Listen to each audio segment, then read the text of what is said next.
En este video seguiremos revisando la primer práctica social del lenguaje, que se refiere a reescribir relatos históricos para su publicación. En esta ocasión, especificaremos las características de los relatos históricos. Cómo identificar fuentes verdaderas. Para identificar fuentes verdaderas, tenemos algunos consejos que se sugiere tomar en cuenta. El primero dice, recurre a fuentes primarias. ¿Cuáles son las fuentes primarias?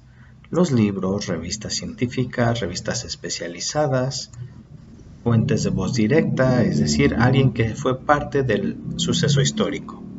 Como segundo consejo dice, fíjate en la reputación de la fuente a la que estás acudiendo. Es decir, es una información confiable, ¿de dónde proviene? Como tercer consejo dice, busca, compara y revisa. Debemos buscar algún otro documento que confirmen que el contenido que ya hemos revisado es verídico o se acerca a la verdad. Como último consejo, dice, fíjate en los detalles.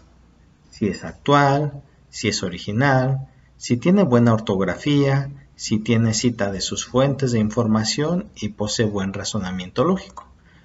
Como actividad debíamos revisar el texto La coronación del emperador Iturbide, que ya hemos leído previamente, para identificar si estos consejos se están siguiendo para ver si es una fuente confiable.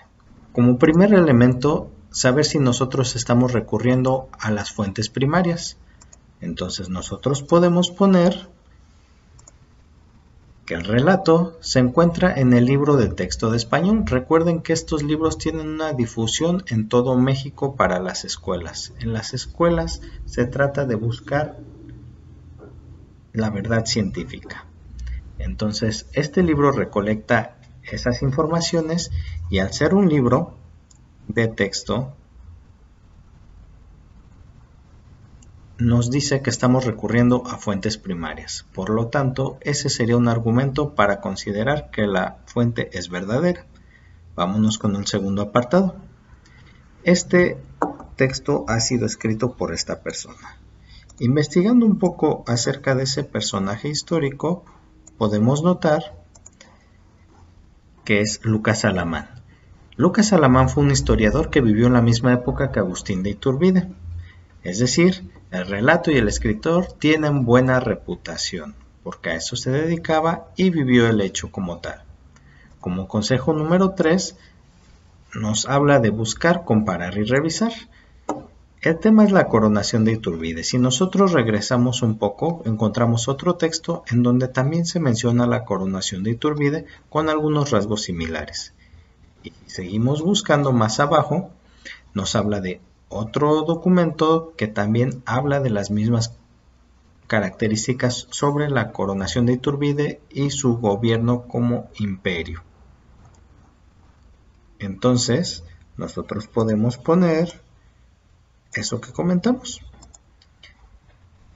que habla de la coronación de Iturbide y hay otros documentos que lo respaldan. Entonces, tenemos más datos que hacen que la fuente sea fiable. Como último consejo nos pregunta que si es actual, que si recurre a fuentes de información.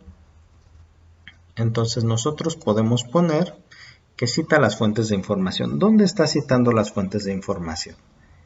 Nuestro libro de texto la cita al poner todo esto. Esto nos da una referencia de dónde fue sustraído este texto.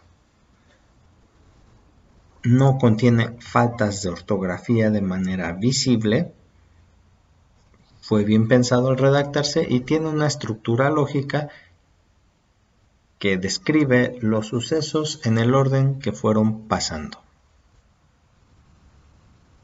Concluiríamos que este texto es una fuente válida o verídica al contar con estos elementos que nosotros ya justificamos y que extrajimos de los consejos.